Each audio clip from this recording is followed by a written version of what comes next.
Hate for Profit.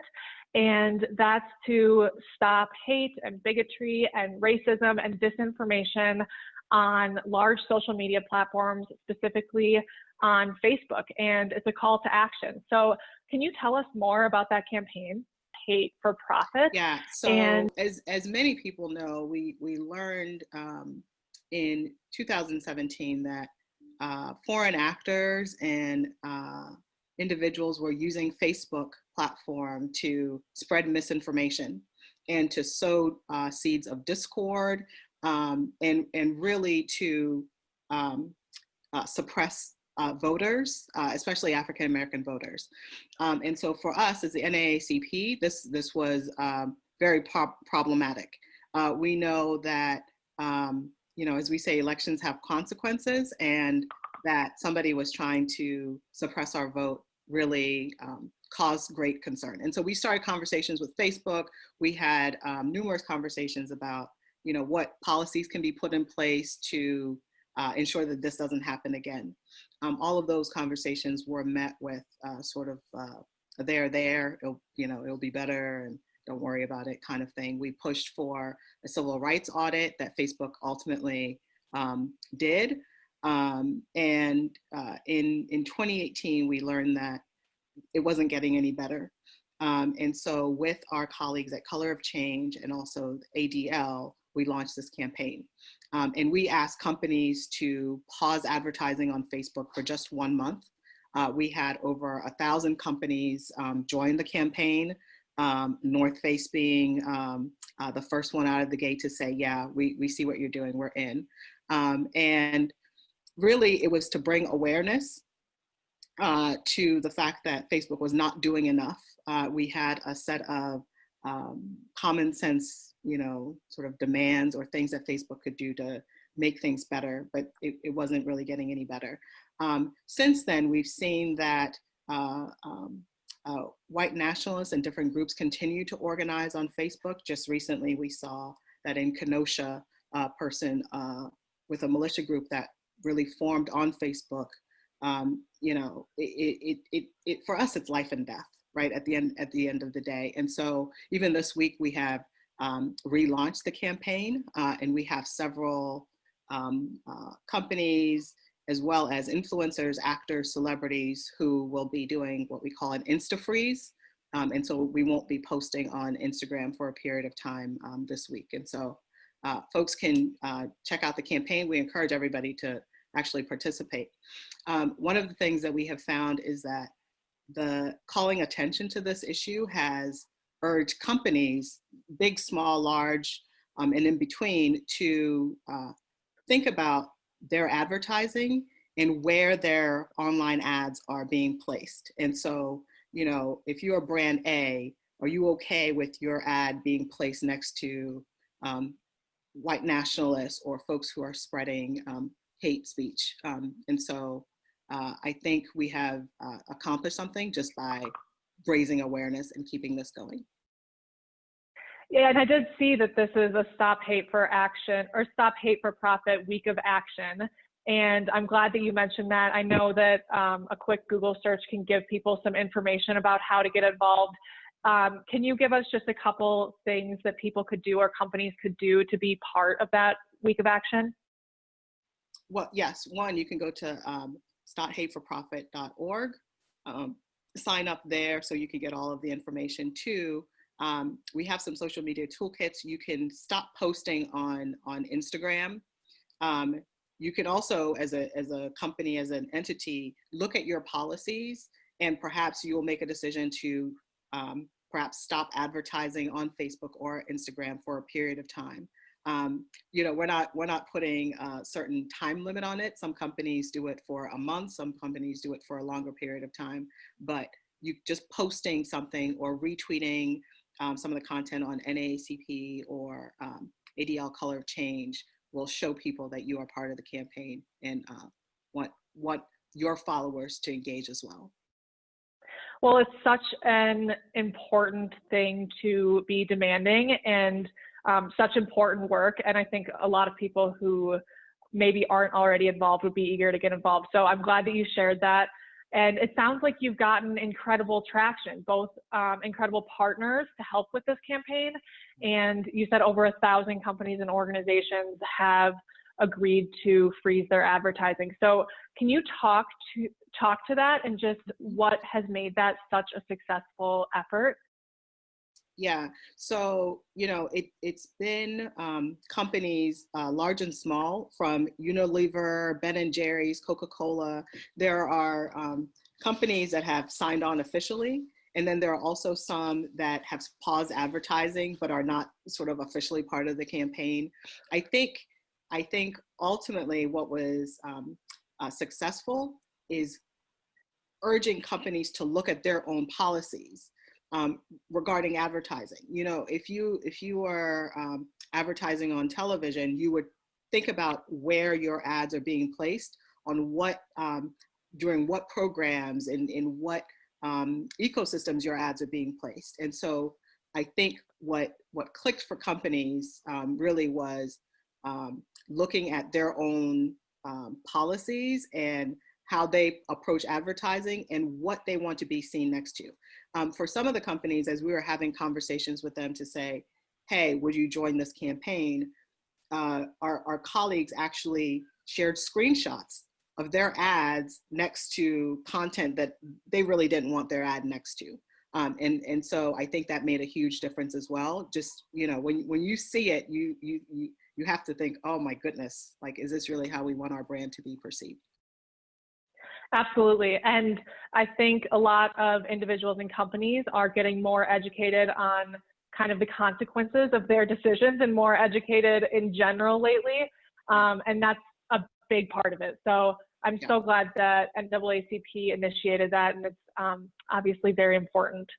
So every company and organization in the country right now is facing a different environment and different circumstances that requires a level of adjustment. And maybe no one more so than NAACP, because of course we are all enduring a pandemic, but NAACP is also an organization at center stage of the social justice movement that is happening, that was prompted in large part as a result of the murder of George Floyd and Breonna Taylor and so many others. And NAACP is a resource for an enormous amount of people across a wide range of demographics. And I would love to know how NAACP is stepping into those circumstances and stepping into the 2020 version of itself. Yeah, so you are absolutely right. So NAACP has been around for 111 years. We have seen a civil rights movement. We have seen social justice movement. We have seen a lot, and we have gone through some landmark decisions. But this feels a little bit different in that the folks that we are seeing protesting are now of varied generations. They are Black, white, Asian, Hispanic. It's everyone, and everyone is really saying enough is enough.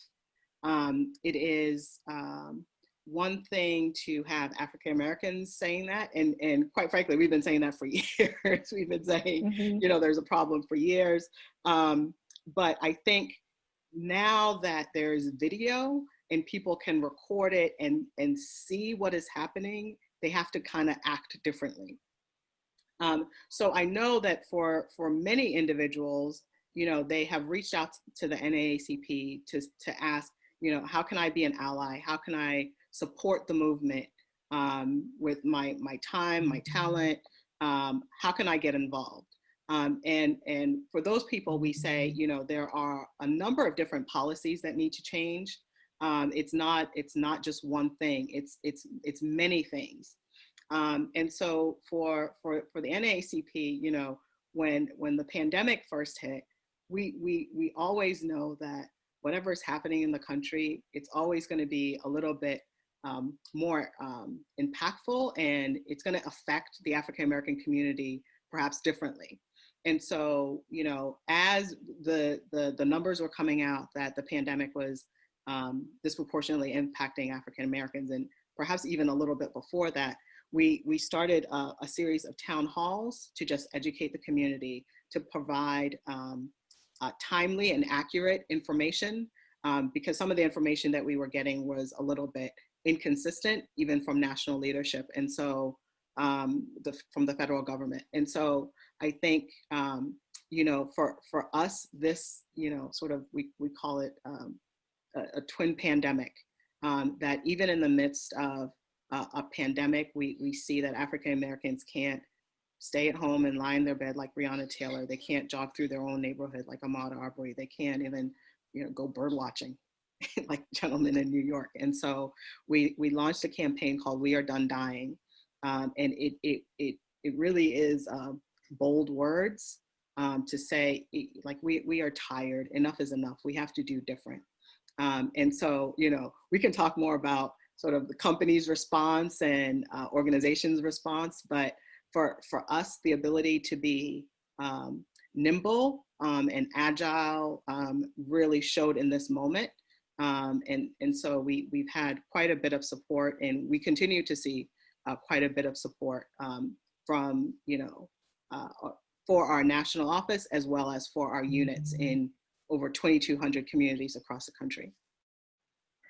It definitely has been apparent that NAACP's ability to be nimble and agile, like you said, is real and kind of above the rest. It's been incredible to watch. I know you mentioned town halls, and you've had virtual town halls. You were a sponsor for the virtual March on Washington. I believe you're in the midst of a 2-week virtual national convention. So you've really leaned into virtual as well. And I would love to hear about your experience with that and what you've learned from largely going virtual. Yeah, so as I say, we've been doing virtual since before it was popular.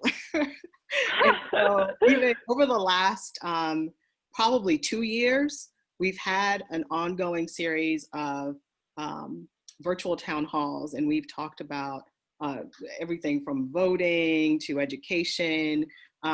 We were doing them sort of every few months.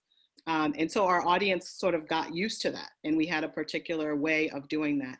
And so, you know, in March and April, when we had to pivot, we had a platform already. We sort of had a process. We had tested some things. I think what we saw in March and April and over the last few months is just an increased audience. Because, you know, when we were doing them before, people had all sorts of other options. Right, but when everybody's at home and everybody is sort of craving information, you know, because your life actually depends on it. You know, we saw more people who are participating in our events, and we have what we call our town hall enthusiasts who are with us for just about every event and every program. We have been blessed to have a wide range of moderators, speakers. We did an event with the NFL, an Inspired Change. We've done events with congressional leaders, Speaker Pelosi. We did an event with Mitt Romney. We did an event with Joe Biden. And so we have a wide ecosystem, and our audience is not really just NAACP members. It is just you know, all sorts of folks who are interested in the topics of today.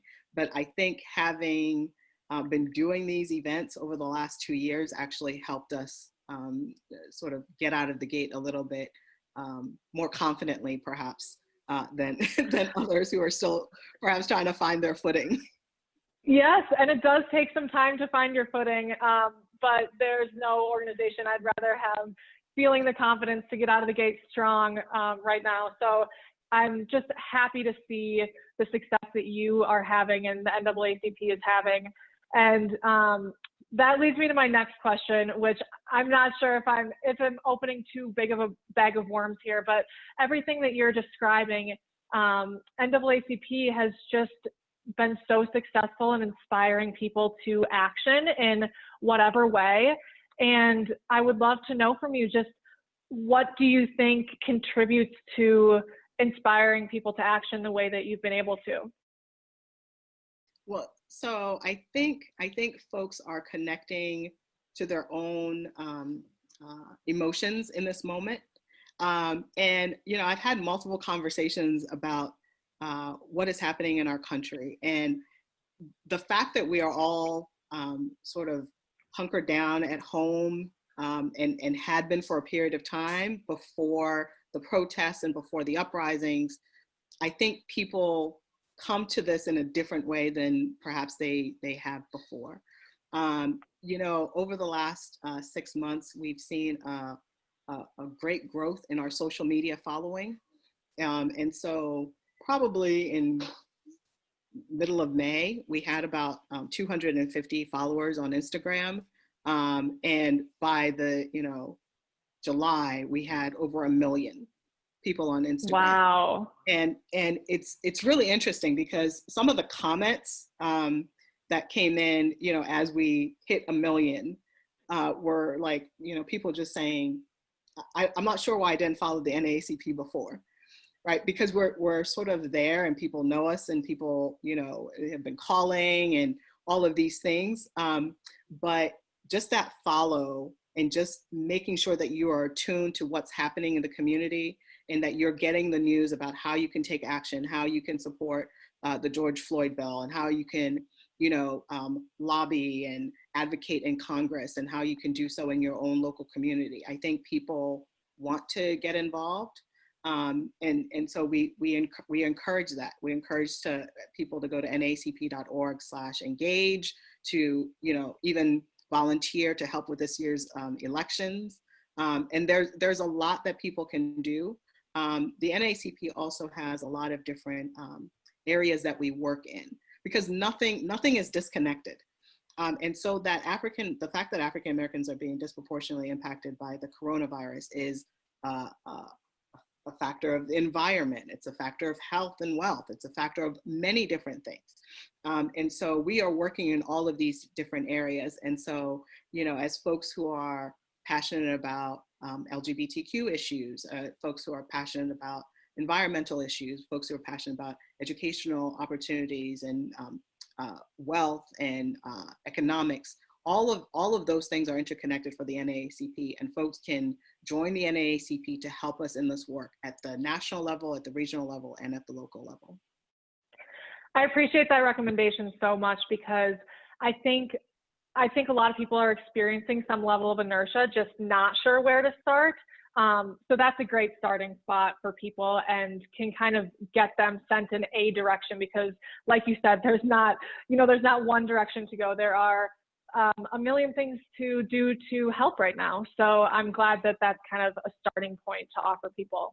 A lot of folks are also plugged into their corporate community. So there are a lot of diversity and inclusion and African American, different affinity groups at different corporations.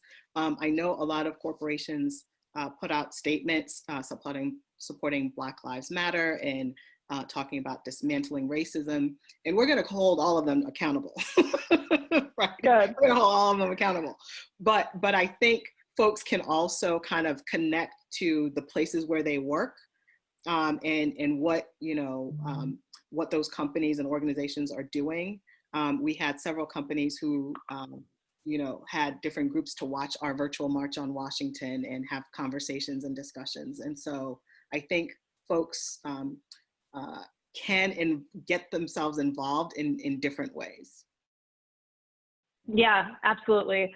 And from my perspective, the company that I work for, Click Studios, has been having a lot of those discussions before this started and since this started. And even though we're not able to physically be together, those are just such valuable discussions to be having. So I know that it's happening in a lot of other companies and organizations as well, which is very important, because the small scale things and educating and learning is contributes to the large scale things. So Aba, another question that I have for you, since you are a marketing and communications expert, is kind of on behalf of other nonprofits or other organizations that might have a smaller budget.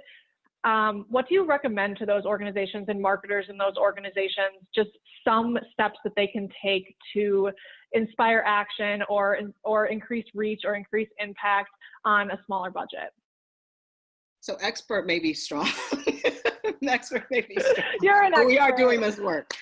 But I think, you know, when we're in marketing communications, we always think somebody else has a bigger and grander budget. They don't, right? We're all working from the same, you know, $2, right?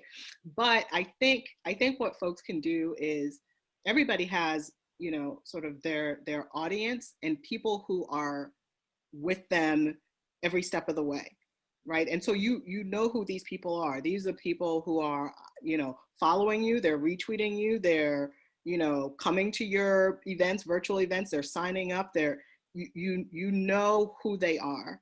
I think it is important to not forget about them, and hear from them as to, you know, what you can be doing. And that doesn't take too much. You know, you can put up a post, you can, you know, send out an email to your list to solicit that kind of feedback and information. And these people become your biggest evangelists.